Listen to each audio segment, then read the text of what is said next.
You're listening to the Naked Bible Podcast. To support this podcast, go to nakedbiblepodcast.com and click on the support link in the upper right-hand corner. If you're new to the podcast and Dr. Heiser's approach to the Bible, click on New Start Here at nakedbiblepodcast.com. Welcome to the Naked Bible Podcast, episode 363, Revelation 3, Part 2. I'm the layman, Trey Strickland, and he's the scholar, Dr. Michael Heiser. Hey, Mike, how you doing?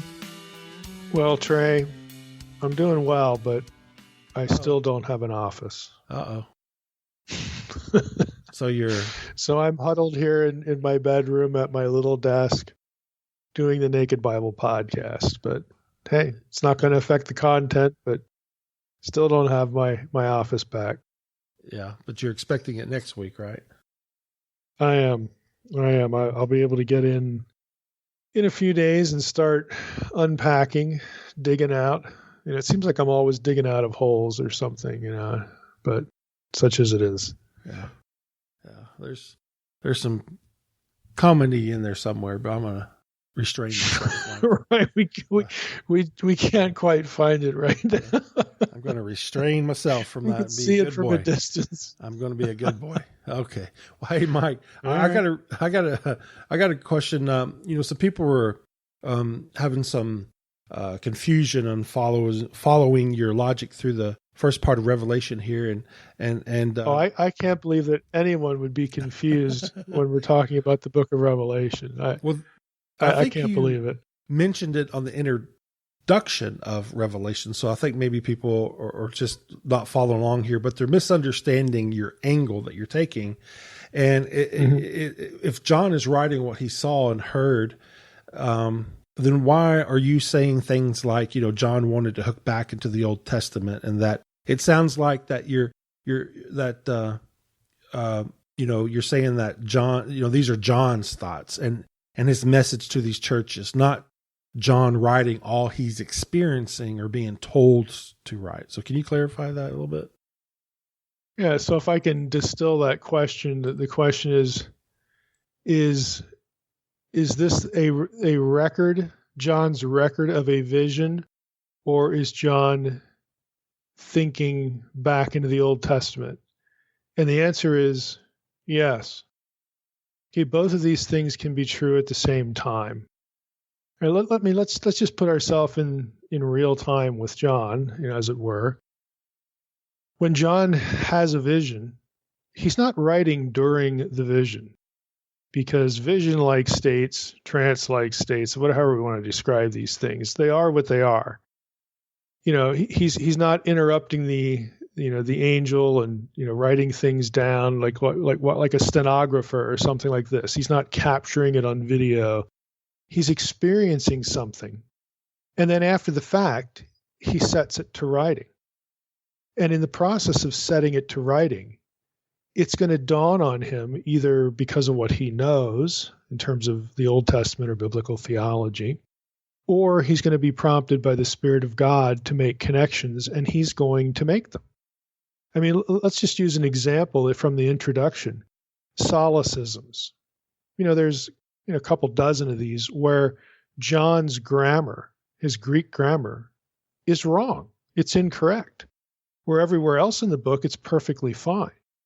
And again, scholars have figured out that when this happens, the explanation is there's something that John's drawing on back in the Septuagint that he could convert to correct grammar, but he doesn't, because he wants you to sort of think about what's, why is he saying it that way instead of the better way to say this? And, he wants readers to go back and look at things. It's a way of drawing attention.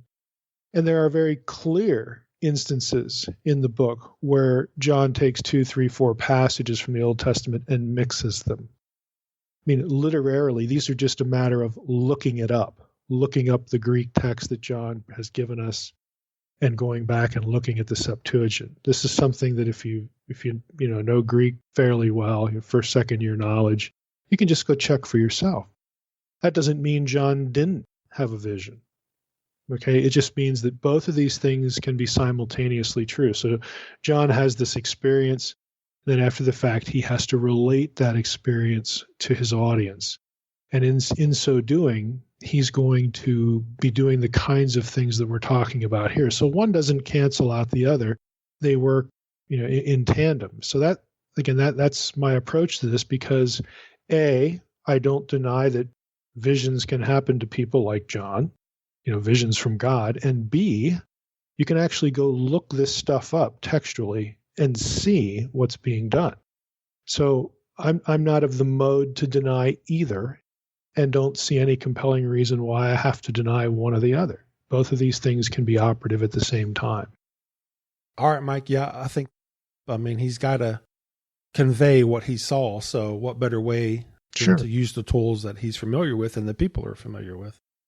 Right. He's going to discern what the point is of what he's seeing, or he's going to be told by the angel. I mean, the angel could relate something in the Old Testament, and John, is going to be alerted to this fact. And so after, he relates it to his audience, there's going to be some of this thing going on to make sure the audience doesn't miss the point.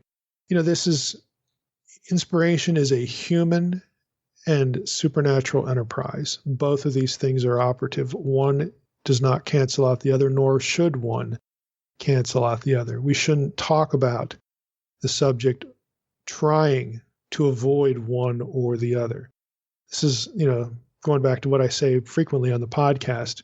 If we deny the human element of inspiration, we undermine the doctrine in very significant ways. And if that sounds a little strange, maybe to a new listener, the short path is to go Google that in a podcast transcript.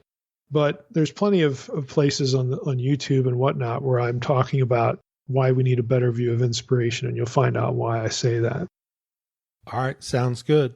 Well, Mike, we're wrapping up Revelation 3. This is part 2, so might as well just get into it. Yes, we are. We might as well get into it. I mean, this will be a bit lengthy, but it's really interesting stuff. Again, it's the kind of stuff we like. It's the weird stuff.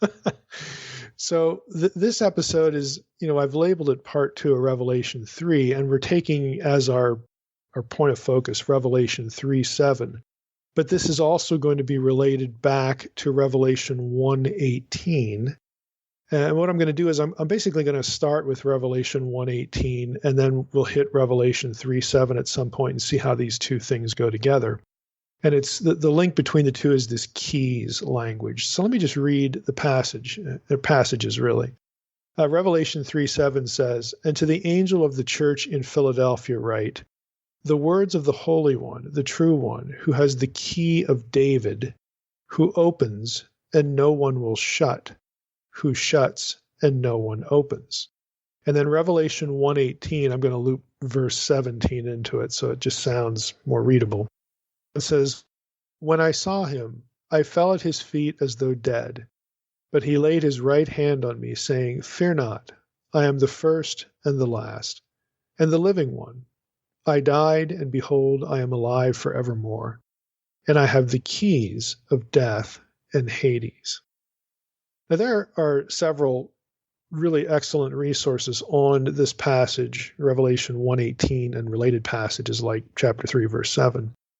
That give you its contextual roots. Now, I'm going to give you two sources here, two resources for those who are interested in really getting into the weeds.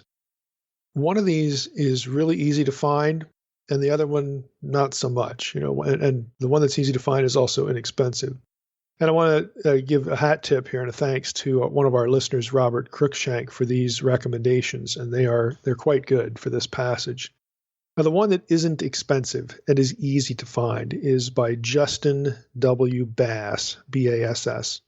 It's called, the title is The Battle for the Keys, Revelation 1:18 and Christ's Descent into the Underworld. And it's published by Wiffenstock. It's part of the Paternoster Biblical Monograph series, and it was published in 2014. Now, we're going to have Justin on as an interview. At least we're planning on it, so Lord willing, that'll happen. For a future interview. We're not going to talk so much about this book. We'll be focused on a different book. But this is, sort of an off-the-radar biblical theology book that really is, he does a great job with this. The book is blurbed and recommended by W. Hall Harris, who's a New Testament prophet, Dallas Seminary, and was a mentor to Justin during his dissertation process, and this is his dissertation. And some of you who have read Unseen Realm will recognize that name as well, Hall Harris. In the book Unseen Realm, I take Hall's view of the descent of Christ to the underworld, in Ephesians 4, and how that relates to Psalm 68 and all that kind of stuff. So this is going to be more of that. It's going to add more layers to it. The second source is by David Aune, who I've referenced before in terms of his commentary on the book of Revelation. We dip into that almost every episode somewhere. But he has a book called Apocalypticism, Prophecy, and Magic in Early Christianity. This is a Moore Seebeck title, 2006. And this one is more expensive, a little harder to find, but both of these have a lot of really good contextual material for Revelation 1:18 and Revelation 3:7. And I'm going to be dipping into both during this episode, mostly Bass, but also interacting with Aune's work in this monograph. So let's take the two passages in the order they appear. They are, of course, related, but they're not identical. Okay, Revelation 1:17-18 again, just to refresh our memory. When I saw him, I fell at his feet as though dead, but he laid his right hand on me, saying, "Fear not, I am the first and the last, and the living one. I died, and behold, I am alive forevermore, and I have the keys of death and Hades."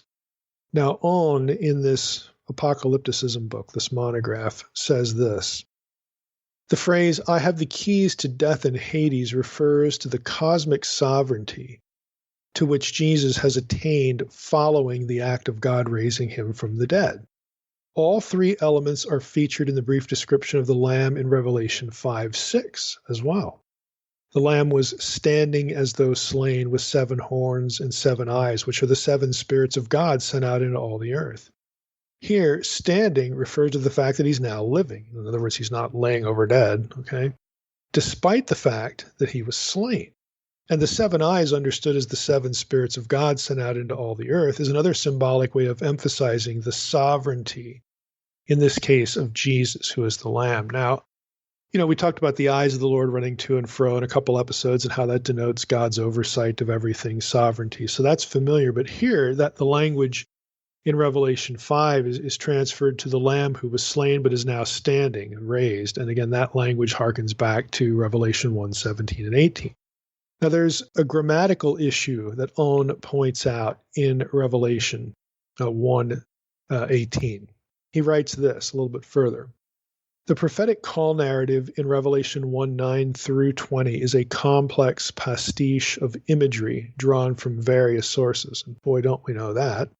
Aune says, a supernatural revealer like a son of man appears to John and claims to possess the keys, and he has here 2, death and Hades.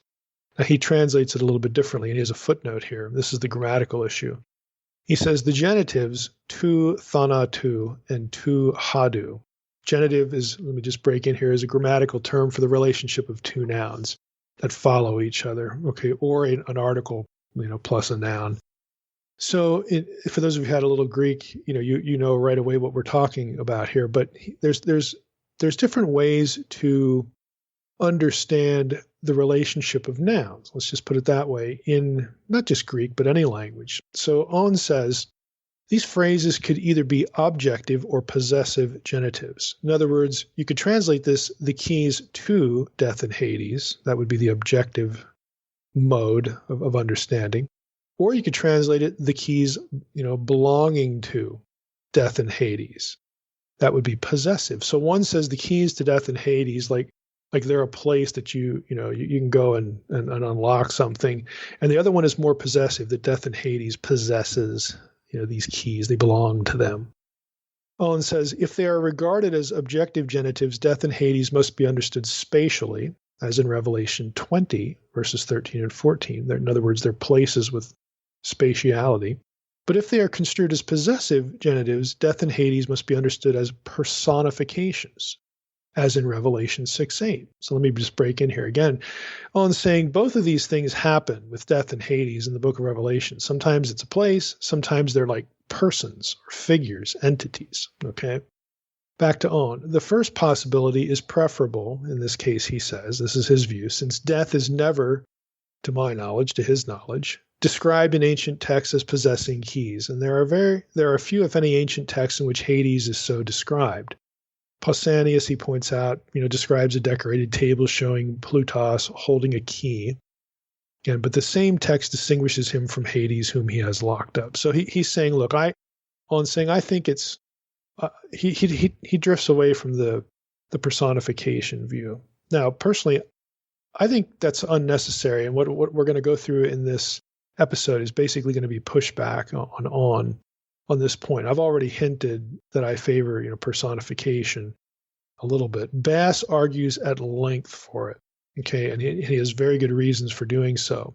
And you might say, well, this feels like a bit of a distinction without a difference, because, hey, the personified death and Hades are masters of a particular domain, so the other idea of the spatiality is still in play. I agree. I think both of these things, belong on the table, both of these perspectives. But I want to focus a little bit on the personification angle, at least initially here. So let's start with the Old Testament. Here's the question. Are death and Hades, Hades, the underworld, are they ever personified? Are they ever portrayed as figures, entities, deities? Okay, elsewhere, especially in the Old Testament or in the literature that informs the terms used in the Old Testament. The answer to that is, oh yeah, they are. Now I'm going to refer to DDD here, Dictionary of Deities and Demons in the Bible, and the article on death is written by John Healy. And he gives us a good survey, sort of the background to the Old Testament material. Now, what you need to know here is that in Hebrew, the Hebrew Bible, the term for death is, the noun anyway, is mot. That is the same word in Ugaritic, mot, and in Ugaritic, mot is a deity, part of a pantheon, okay? So this is going to be the backdrop for, again, the Old Testament use in certain passages of the term mot, or death. But first, we got to get the background material. So Healy writes, Mot's absence from the Ugaritic cult, in other words, there's no rituals of sacrifices to Mot, and his absence in personal names suggests that he was not a deity worshipped like others in the pantheon, but he's nevertheless a deity figure. In Ugaritic mythology, Mot is one of the main enemies of Baal, alongside Yam, the sea god, who, unlike Mot, was the object of cultic veneration to some extent. Mot overcomes Baal, and the latter has to descend into Mot's underworld domain. So the Baal cycle has this battle between Mot, death, and Baal. Baal loses, and Baal has to go into the underworld, okay? So what we read afterward is Baal is reported dead in the Ugaritic tablets. I'm not going to give you the KTU numbers. It's not important now. But the goddess Anat hunts for him, and she attacks Mot, who is vanquished. So she takes care of Mot. Baal revives, and the two protagonists fight. Eventually, Mot is forced to concede, at least temporarily. The details are, of course, far from certain. The main characteristic of Mot is that he is a voracious consumer of both gods and men. He has an enormous mouth and an appetite to match. In his voraciousness, Mot is closely associated with the underworld. Mot dwells in the underworld, which is an unpleasant, muddy place of decay and destruction. The role of Mot as a demonic force to be held in check is well illustrated in Ugaritic texts. Then he has a reference. Although there is no certain iconographic representation of Mot, there's no artwork that tells you what they thought Mot looked like. Such suggestions as have been made involve images of a god or demon carrying a scepter. In other words, he's a ruler. Okay, so this is the Old Testament Canaanite backdrop to Mot as an entity. Now, when you get into the Old Testament, Healy in the same article writes this. In Old Testament poetry, death is often personified. For example, Hosea 13:14. I'm just going to read Hosea 13:14. It won't be the last time that we reference that, perhaps, in this episode. It says, I shall ransom them, and again, the speaker is going to be God here. I shall ransom them from the power of Sheol. I shall redeem them from death. Now that there, it's kind of neutral, like a place. But then the verse says, O death, like death is being addressed, Mot is being addressed. Where are your plagues? O Sheol, O underworld, where is your sting? compassion is hidden from my eyes. Now, some of you automatically, even though you didn't know that was Hosea 13:14, you've heard that language before, and it's in Paul. O death, where is thy sting? O grave, the place where the dead go. Where's your sting? Where's your victory? Again, the point is that death and the underworld here are portrayed as entities that can be spoken to, or in this case, teased or mocked by Hosea 13:14. Healy writes, in other texts, there is mention of specific characteristics of death, which have some sort of parallel in the picture of mote painted by the Ugaritic texts. Thus, in Habakkuk 2:5, the insatiability of personified death is mentioned. Quote, this is what the verse says, whose greed is as wide as Sheol, and like death, he is never satisfied. Again, it's sort of anthropomorphic language.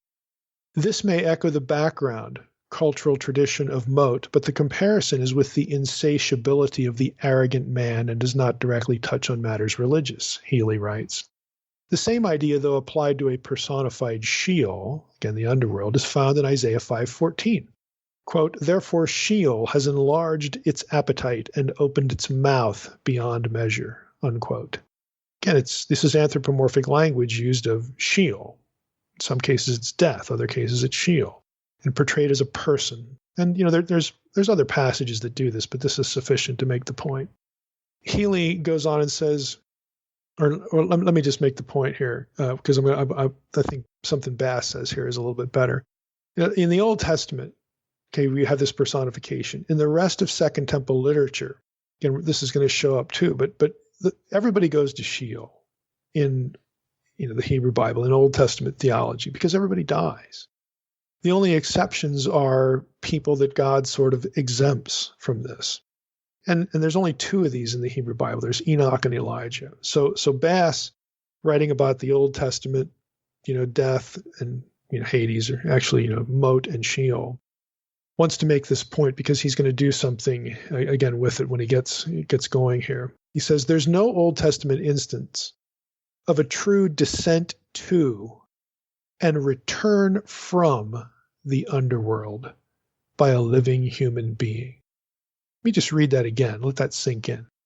There's no Old Testament instance of a true descent to and return from the underworld by a living human being. I could stop right there, and you probably are going to know, you're going to be already seeing the significance of Revelation 1:18 and 3:7 with this death and Hades thing. Because Jesus does that. He does descend. And he does return to the land of the living. He's not just revived in the underworld like Osiris or something like that. It goes, what happens with Jesus goes well beyond that, and it's something that just didn't happen in the Old Testament. So Bass, continuing, says, in fact, Enoch and Elijah are the only exceptions who can be found to have gone to heaven and remain there instead of Sheol or Hades before New Testament times. Jewish and Christian writings after the time of Jesus begin to speak of the Old Testament saints in heaven, such as Abraham and Isaac and Jacob's children, or Job's children, and the souls of the righteous that go to the third heaven, language like this. Deliverance from Sheol is the great hope of the faithful Israelite, and there is no evidence in the Old Testament that it had been fulfilled. The righteous are at peace in death, Isaiah 57:1 and 2, and they hope to be united with their bodies for a physical resurrection, Ezekiel 37:12 through 14, Isaiah 26:19, Daniel 12:2. But his point is that in the Old Testament, that never happens. They never get to experience that, in terms of what's written in the Old Testament. Now, again, that doesn't mean that we've got, soul sleep or anything like this, because, there are these expressions of hope. I'm going to go be with my fathers, buried with his fathers. And, we know from archaeology, we've been through this material elsewhere in the podcast, when we talk about like Psalms of Korah and, deliverance from Sheol and all this stuff. This ought to be familiar territory, but in case it's not, I just want to hit a little of it. Again, the point is everybody goes to Sheol because everybody dies. The only two exceptions, Enoch and Elijah. Okay, we got them. And once you're in Sheol in the Old Testament, nobody ever gets out.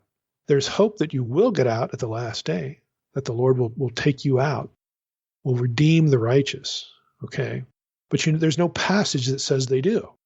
In the intertestamental period, people start writing in this way, again, about that the deliverance, from Sheol is now like real, their perspective on, the afterlife shifts a little bit, or it develops a little bit to include this. And of course, in the New Testament, this is very plainly articulated in various passages. But it's Jesus who sort of makes it a reality for everybody, all the righteous anyway. Okay, so there's this growth in the way this is thought about, the afterlife is thought about, growth in understanding. The hope becomes reality. And if you're looking at Old and New Testament, it's very clear who the one is who makes it a reality. That would be Jesus. Okay? First fruits of them who sleep. I mean, these phrases actually mean something in the context of the Hebrew Bible and just how this whole subject is thought about. So Bass, going on, notes that in some passages, at least one, clearly, explicitly, well, that's a better way to say it, Sheol, okay, and let me just read it. Being gathered to one's fathers, okay, this idea of going to be with your loved ones is parallel with Sheol in Genesis 49:29. If being gathered to one's fathers or sleeping with your fathers is parallel with Sheol, then it is clear that even the righteous go to Sheol, even the ones who expect a positive experience, maybe expect something more, to be with the Lord, as certain psalms say. So everybody goes to Sheol, righteous and unrighteous. Nobody gets out in the Old Testament, even though that is the hope of the righteous. So that's sort of a summary of Old Testament thinking when it comes to, what happens when you die. Now, Bass wants to make that point, again, because he's later going to point to how Jesus is the unique factor here. He's the one that makes it a reality, so to speak. Not just so to speak, but really. But in biblical theology, Jesus is the turning point. He's the linchpin to all this. But then he goes on and he says, we need to say something about personification language too. Now, just think about it before I even get into this. We've talked a little bit about personification already, but I'm going to do a little bit more here with what Bass has written. Everybody goes to this place. Everybody dies, so there's the death problem. Everybody goes to the underworld, okay? And it's not really a great place. I mean, yep, you might, if you're fortunate, you might get to see your loved ones and all that, but you're still there. You're still like a prisoner. You're still never going to get out. You hope to get out to be with the Lord directly, to experience His presence. Okay, that's even better than being gathered to your fathers. Okay, you want to be with the Lord that you serve, that you worship, that you believe in, so on and so forth. That's the hope. But death and the underworld are in your way. They hold you prisoner. It's as though you're in a cell and they have keys. Again, it's prison metaphor. It's inescapability. This kind of metaphor. Think in those terms. Wouldn't it be great if somebody could come down there and basically take the lunch money from death and the underworld, take the keys, and let those people out that are aligned with Him, that are righteous, that follow Him? I mean, when you start thinking in those terms, you're thinking of spiritual warfare, you're thinking of divine warrior conflict, you're thinking of some kind of battle thing. You're thinking of somebody going down there and, like I said, taking their lunch money. Okay, I'm here now. Hand them over. The keys are mine, not yours any longer. There's a spiritual war, a spiritual battle with death and Hades, and Jesus is going to win that fight. That's the imagery that is lurking behind Revelation 1:18 and Revelation 3:7. But let's go, I've tipped the hand here. Let's go back to the Old Testament. Bass has a nice summary of personification language, and part of it reads as follows. This is Old Testament stuff now. Many see this personified figure, death, as Mot, the Canaanite god from Ugaritic texts, with very similar characteristics to death in the Old Testament. We've already hinted at that with Healy's article. To illustrate, Bass says, death uses waves of the sea against his victims, 2 Samuel 22, 5 and 6. He uses cords and snares, Psalm 17, 5 through 6. Okay, Psalm 114, 3, Proverbs 13, 14, so on. He ascends through windows, Jeremiah 9, 21. He kills, Job 18, 13, Jeremiah 18, 21. Death terrorizes people, Psalm 54, 5. He consumes, Job 15, 21. He's never satisfied, Habakkuk 2, 5. He crushes, Job 30, 23. He speaks, Job 28, 22. He shepherds, the people under his ownership, Psalm 48, 15. He is the enemy of man, Song of Solomon 8, 6. He has weapons, Psalm 7, 13. He's sent by God, Isaiah 9, 7, Habakkuk 3, 13. He meets people, Proverbs 24, 8, Daniel 2, 9, and he can be called upon, Job 17, 14. And it's all personification language. Similarly, Sheol, Hades, not just death, but the Hades, the place, is predominantly the realm of the underworld, but also can be personified as a being that unleashes terror. Sheol, or Hades, is personified through the Old Testament as seizing his victims, Job 24, 19. Never being satisfied, Proverbs 27, 20. He's an irresistible power, again, Song of Solomon 8, 6. Terrorizes with weapons, again, Psalm 17, 6. Has a house, Job 17, 13, and Job 30, 23. Has a hand, Psalm 48, 15, and 16. Has a belly, Jonah 2, 3. Has a mouth to feed on his victims, Isaiah 5, 13. And can be embittered, at least in the Septuagint, Isaiah 14, 9.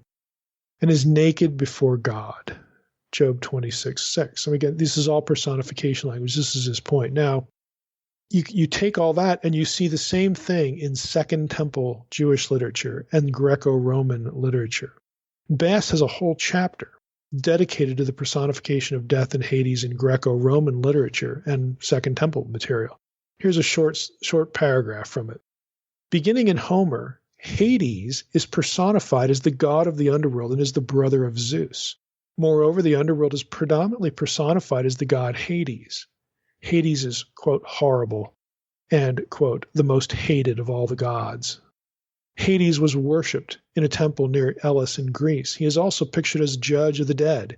Hades is simultaneously portrayed not only as the god of the underworld, but also the very realm of the underworld that houses the souls of the dead. The dead are frequently referred to as entering the house of Hades. There is a river or lake that is the boundary between the dead and the living, and a ferryman that takes the dead across to pass through the gates of Hades. In Greek mythology, even death is personified as a demon or a monster from the underworld who is the sacrificer of the dead, quote unquote. It is clear that the Greeks sometimes personified Hades as a god of the underworld and simultaneously understood Hades as the abode or realm of the dead. In other words, to the Greek mind, they're both on the table, just like we said earlier. Finishing with Bass, he says, I believe this Greek portrayal of Hades as ruler over the dead and realm of the dead find clear parallels in the Old Testament and especially in Revelation. Again, Second Temple writers noted all this stuff. I'm not going to bother to read all of the whole section here. I'll just a few sentences. Here's some Second Temple Jewish examples. The Book of Wisdom makes clear that God did not create death, Wisdom 1:13. It was through the devil's envy that death entered into the world, Wisdom 2:24. Death can be seen as a realm or state of being or personified. To illustrate, death can be summoned by mankind to make a covenant, Wisdom 1:16. Death is summoned by God to take Abraham. That's the Testament of Abraham 8:9-12 and 16-20. Death decrees things, Sirach 41:2 and 3. Has a hand, Song of the Three Jews 188. So on and so forth. Swallows up sinners, 1 Enoch 56:8. Oppresses people, 1 Enoch 63:11. Is destructive, Sibylline Oracles 3.393. He's a dragon that feeds on the wicked, 3 Baruch 4:6, and must be tamed. Apocalypse of Abraham 10:11. Again, just on and on and on.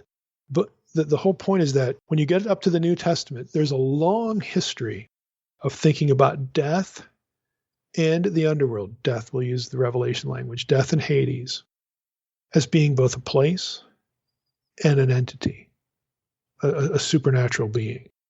They're both in view.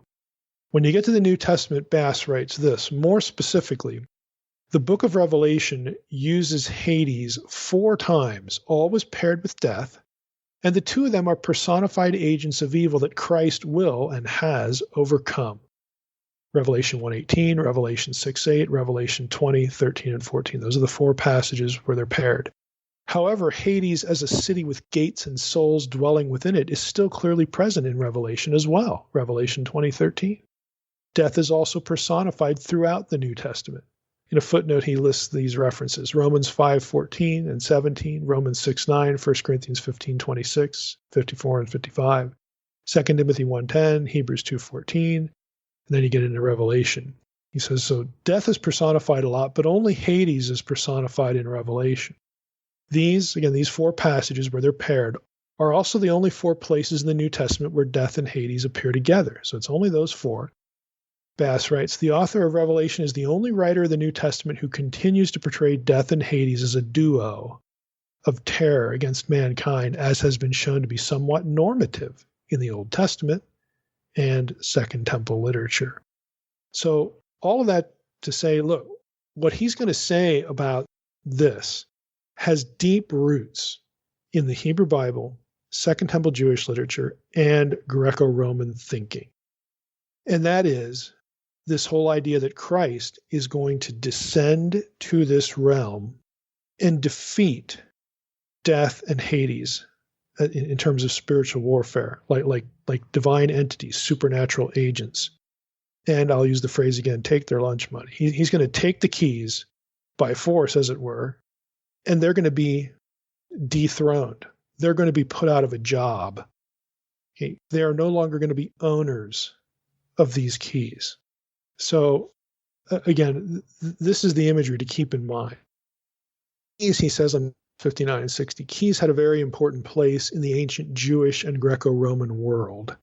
The Jewish, Roman, and Greek writers wanted to present their gods as the one who hold the keys to the underworld.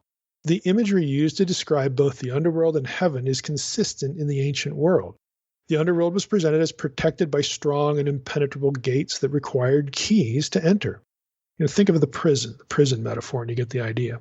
Bass continues, therefore, we have numerous angels and gods and goddesses who are said to possess the keys to these gates in various ancient religions.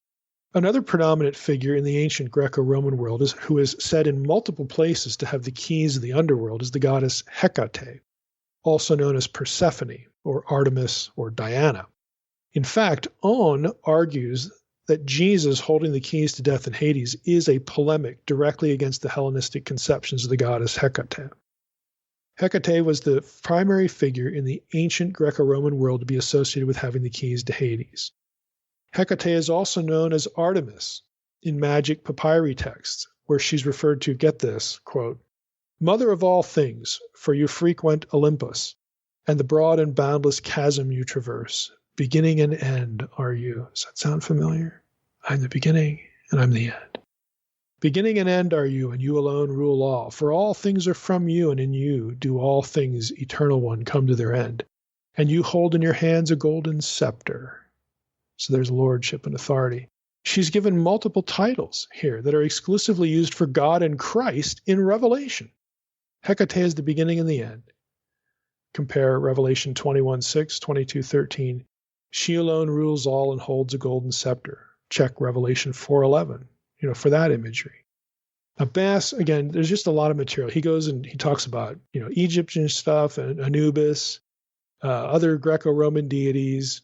When he moves to Second Temple material, there's an interesting couple of sentences here. He says, when we move into the Jewish literature before and after the time of the New Testament, angels are predominantly said to possess the keys.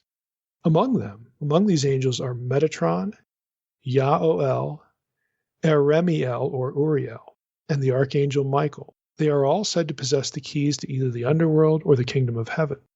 Instead of having the keys to the levels of heaven, other angels are said to have the keys to Hades. Now, that's the end of the quote. For me, the most interesting one there is Yahoel, which is Yahoel. And if you've ever heard me lecture on the two powers in heaven in Jewish literature, you know that name. Okay, Metatron is another. They're the most interesting because Yahoel was the second power to a number of Jews. So if you're thinking that, you got two powers thinking, you got binitarian thinking, binitarian Jewish monotheism. But for the New Testament and John, who really holds the keys? It's Jesus. I mean, it figures right into this flow, this trajectory of thought. Now, Eremiel is interesting, though, and I'm going to read a little bit about him, what Bass says about his imagery, this other angel. He says, the apocalypse of Zephaniah has striking parallels with the first vision of Revelation. Zephaniah says, then I arose and stood, and I saw a great angel standing before me with the face shining like the rays of the sun in its glory, since his face is like that which is perfected in its glory. And he was girded as if a golden girdle were upon his breast. His feet were like bronze, which is melted in a fire. And when I saw him, I rejoiced, for I thought that the Lord Almighty had come to visit me. I fell upon my face, and I worshipped him. He said to me, take heed, don't worship me. I am not the Lord Almighty, but I am the great angel Eremiel, who is over the abyss and Hades, the one in which all the souls are imprisoned from the end of the flood, which came upon the earth until this day. It's the end of the quote. Now, clearly, Eremiel has replaced Christ in this vision. Bass notes that Christ has replaced Eremiel if Revelation was written after the apocalypse of Zephaniah, or they're both using a common source, if it's before. Either way, Christ is presented as deity in Revelation because he accepts worship from John. Did you catch that difference? See, everything that I just read to you sounds really like Revelation 1, except for one detail. Okay, Jesus doesn't say, oh, don't worship me. I mean, it's just really clever. Again, if you are a literate Jew, and you're familiar with the apocalypse of Zephaniah and the keys stuff and all the stuff we've been talking about to this point, and you get to Revelation 1 and you're familiar with this apocalypse passage, it's just like this other guy wrote, except for one thing. Jesus does not refuse to be worshipped. In fact, he's equated with, the imagery of him is aligned with the Ancient of Days. We've already talked about this. He is the one who has the keys of death and Hades. Okay, and he's God. Okay, I mean, how many ways can John say it? How many ways can John take a familiar idea to his readers? Again, because he has to describe what the angel has shown him, whether it's a vision or something the angel shows him, or both. It's like 6 of one and half a dozen of another. And it's strategic. Okay. I'm sure when John's having the vision, the angel doesn't say, now when you go down, when you go back down, when you get, in your right mind here's a great passage to look up, to help you out. No, I mean, he's showing him things, but John is familiar enough with the material. And he, how do I get the point across? How do I, describe what I've seen? Oh yeah, there's that Apocalypse of Zephaniah thing. That's really useful, or Daniel 7 or, whatever. So he's going to use something, whether it's Old Testament or some other text that his readers know, to illustrate what this was like, what he was actually seeing. But he's going to tweak it too. He's going to make sure the theology of the deity of Jesus doesn't get lost. And even that he's going to show is consistent with Jewish two powers in heaven thinking.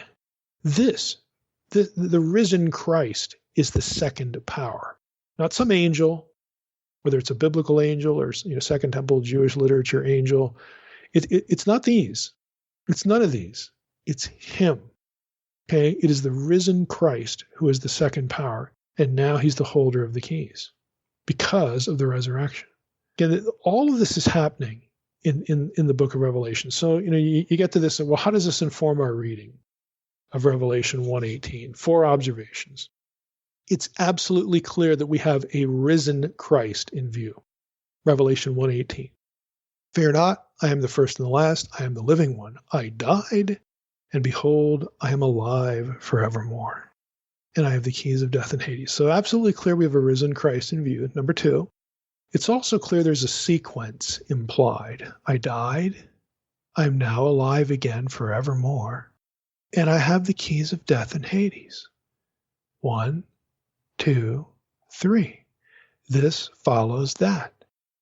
Now, third, and this is important, this suggests, both the risen Christ and the sequence that's implied suggests that before Jesus rose from the dead, he didn't have the keys to death and Hades. Somebody else did. And what these sources, especially Bass, are going to argue is that Jesus descended into the underworld at death. I died. He was there 3 days, during which time he did certain things. We've talked about this before, unseen realm. We talk about 1 Peter 3 with this, the descent into Sheol, into the underworld. So he's there 3 days, during which time he did certain things, one of which being that he conquered death and Hades, personified as supernatural enemies. And he took the keys from their domain, from their hands, as it were, rising from the dead. Now, after he rises, now he is Lord of the living and the dead. He holds the power of life and death. Something Revelation will make quite clear in judgment scenes later in the book that involve the second death. So consequently, what Revelation 1:18 is describing is Christ's descent into the underworld, his combat with and victory over death and Hades. This would have been crystal clear to ancient, again, literate readers. And the history of the church in this regard is telling. Here's the fourth point. Bass points out in detail that the idea that Christ descended into the underworld, descended into hell is the more familiar language through something like the Apostles' Creed, that this idea was a belief embraced by the confessing church across the world until the late 1400s, early 1500s. Everybody believed this. Everybody got it. And if you were an ancient reader, again, the supernatural outlook of all this in terms of the spiritual warfare and the conquering supernatural agents and again taking the keys from them, what it means. But we may have lost the detail in the history of the church, but we didn't lose the point, at least up until just right before the Reformation. Now, I think one of the reasons that it is so it's so obvious. I mean, when you see it, when you hear, when you talk about it, when you think about it, and especially if you know the backgrounding of the Old Testament, Second Temple, Greco, I mean, this is just obvious. That doesn't mean that Jesus went to hell, as in he gets a cell where he's going to be punished. See, that's the obstacle for a lot of readers today. He died. He goes to the place where the dead go, the underworld. We have to think of that place in that way. Again, what could be more obvious? But he doesn't remain there. He descended to hell, descended to the underworld is the better way to think about it, to the realm where the dead go. Well, duh, if he died, then where else would he go? Yeah, exactly. It's quite obvious. And again, everybody was locked in until, the late 1400s, okay? So this adds weight to, what I'm articulating in Unseen Realm on 1 Peter 3, where there I talk about how Enoch was a type of Christ in his descent. So not only does Christ preach to the imprisoned watcher spirits, reiterating their doom, but he also takes the lunch money from death and Hades. Okay, he's got stuff to do when he goes down to the underworld.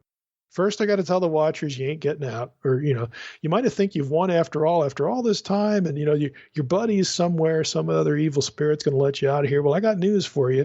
Yeah, you might be surprised to see me here, but I ain't going to be here long. You still lose, okay? And okay, mission accomplished here. My work here is done. Now I'm going to go over to the gatekeepers, to death and Hades, and I'm going to take the keys from them and sayonara. I mean, I'm out of here. He does certain things, and again, the early church, Bass does a really nice job of showing this. They're locked into this. This wouldn't be news to them. But in our day and age, we've had a history of, this or that tradition or denomination, maybe even some that have removed the line from the Apostles' Creed or fiddled with the language or taught against it or something like that. They just missed the point. They just like with 1 Peter 3, they in some way kind of eviscerate the passage of its intended meaning. When Christ takes the keys, he takes control of everlasting life or death through his resurrection victory. What could be more obvious? Only he from that point forward has the authority over the living and the dead in the form of everlasting life and death. Again, what could be more obvious? Now we have to ask here, we've got to transition to Revelation 3:7. How does this inform Revelation 3:7, the keys of David? There is, first of all, there is an intended parallel literarily in the way John writes this. If you compare the flow of Revelation 1, the elements of what's described there, with the flow of Revelation 2 and 3, this comes out. For instance, if you're thinking about Revelation 1, 17 and 18, just think about the sequence here, or the sequence of the elements. I am the first and the last, even the living one, and I was dead, but behold, I now live forever and ever. I have the keys to death and Hades. If you go over to chapter 2, in verse 8, you read, thus says the first and the last. That's a parallel to Revelation 1:17. Continuing with 2:8, the one who died but came to life. There's a parallel with 1:18. If you go to chapter 3, you get this, verse 7, thus says the Holy One, the true one, the one who has the key of David. See, that you would expect keys of death and Hades because they're parallel, but it changes. The wording slightly changes in 3:7. I'm the one who has the key of David, who opens so that no one can shut and shuts so that no one can open. Okay. So the parallel was intended to be noticed, the sequence. Now, Beale and Carson write this. Keys in 1:18b are keys of death, and he's in 3:7. A quotation, Isaiah 22:22, is substituted for the phrase of death and Hades. So now we have the one having the keys of David, who opens and no one shuts, and who shuts and no one opens. Okay, Isaiah 22:22. I mean, it's pretty obscure.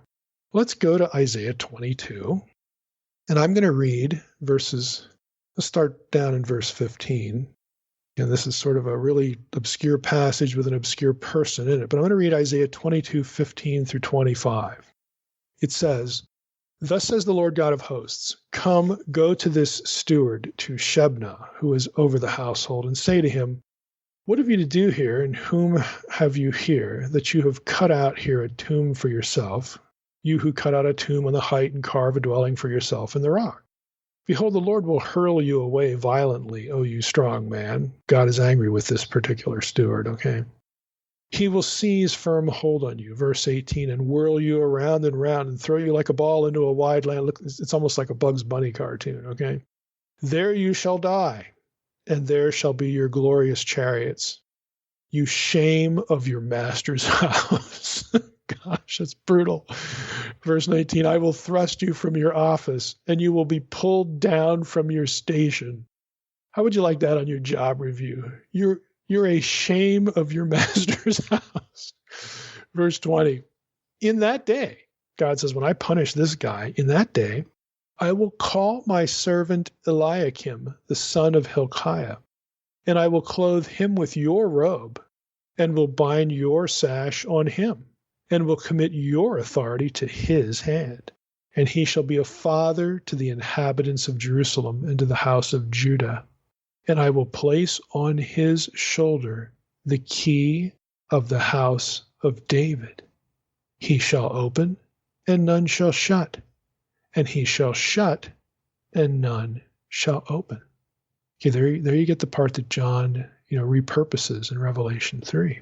So Isaiah 20:22 has God getting rid of this one servant that's just the shame of your master's house and replacing him with Eliakim. And he says part of what he's going to do for this guy is I'm going to give him the key of the house of David. So this guy's going to be like over the Davidic dynasty where they live. This guy's like over the house, okay? This is a big deal because it's the king, okay? He shall open and none shall shut. He shall shut and none shall open. Now, going back here to Revelation 3, like what in the world is John angling for? And how does this relate to the keys of death and Sheol, death and Hades? Let's think about what we just read. Eliakim. Probably, none of you named your kids Eliakim. But it's a name formed from El, which is God, and the verb cum, which is to raise up or rise up. Oh, now it's getting interesting. See, his name means El, or God will raise up. Boy, that's interesting in a passage that just referred to Jesus, boy. Kind of interesting. John saw significance in Isaiah 22:15-25 because of the name and because of how Eliakim was described. So Beale and Carson write this. They say the substitution, key of David, for the keys of death and Hades, is meant to amplify the idea of the original phrase in 118b by underscoring the sovereignty that Christ holds over the sphere of death and Hades. Isaiah 22 describes Eliakim's absolute control over the kingdom of Israel, though eventually he is deposed from his office. Eliakim doesn't work out as well as God had wanted to. The reference, Beale and Carson continue, to Eliakim as my servant, did you catch that? My servant in Isaiah 22:20, would have been easily associated with Isaiah's servant prophecies of chapters 40 through 53. Since the phrase occurs there 13 times, the same phrase occurs only twice elsewhere in Isaiah in reference to the prophet himself in chapter 20, verse 3, and to David himself in Isaiah 37:35. The description of placing the key of the house of David, i.e., which equals the administrative responsibility for the kingdom of Judah, on Eliakim's shoulder, and the allusion to him as a father, did you catch that? To those who are in Jerusalem and to the house of Judah, and the reference to him as, again, catch the phrase, becoming a throne of glory. This is Isaiah 22. Those phrases would have facilitated such a typologically prophetic understanding of Isaiah 22:22, since this language is so strikingly parallel to that of the prophecy of the future Israelite ruler of Isaiah 9:6 and 7. The Messiah prophecy, the government shall be upon his shoulders, and his name will be called Eternal Father, who sits on the throne of David. Thus, Eliakim's temporary control of the kingdom, historically, as prime minister to the king of Israel, was a prophetic historical pattern pointing forward to Jesus Christ's greater and eternal sovereignty over a greater kingdom. The kingdom, of course, this is me now, this is the end of Beale and Carson. The kingdom, of course, is what? How is the kingdom, how does that work out in the book of Revelation for John? What's the kingdom? It's the new Eden. And how does this relate to having the keys of death and Hades? Because in the new kingdom, the kingdom coming, the new Eden, there is no more death. Hence, the key of David and the keys of death and Hades point to the same thing. Jesus is Lord of everlasting life and death. He alone has the authority to decide who goes where. Are you going to be in the new Eden? Are you going to be in the kingdom? Are you going to be in my house or not? So it's Jesus who offers and secured eternal life by defeating death. Everlasting death can only be experienced by rejecting that offer and the love of the key holder. These passages actually are speaking the same language. They're describing the same, not only destiny, that you're not going to die anymore. There is no more death. The key holder, is going to deal with in terms of finality with both, death. Just go to the end of the book of Revelation. Death itself is destroyed. The key holder is going to deal with death, and he's going to grant everlasting life to those who are aligned with him.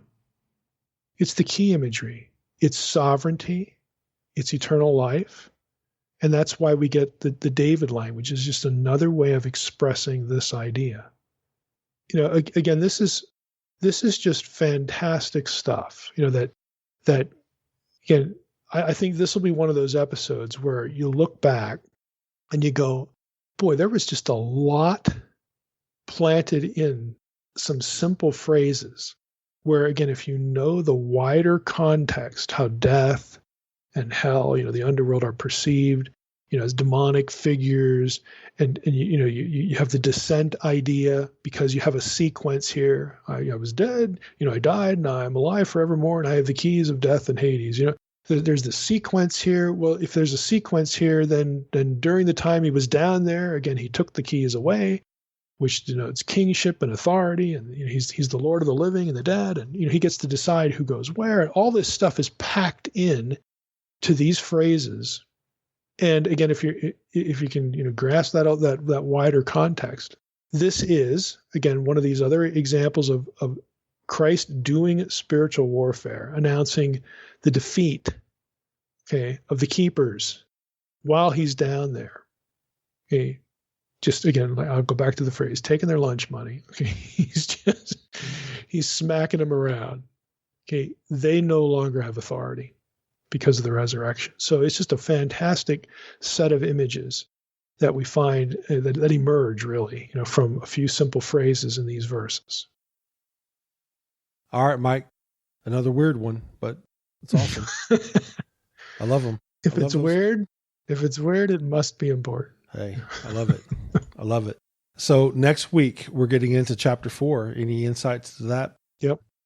No, I don't want to tip anything off yet. I have to, other than to say, we're not trying to prop up or undermine any specific end times systems, but Revelation 4, of course, 4 and 5 are a unit. We've talked about this a little bit before. It's going to be a divine council scene, so we're going to revisit some of what we discussed when Alan Bandy was on the podcast. So that whole scene, again, we'll get into it specifically with an eye to Old Testament contributions to what's going on there.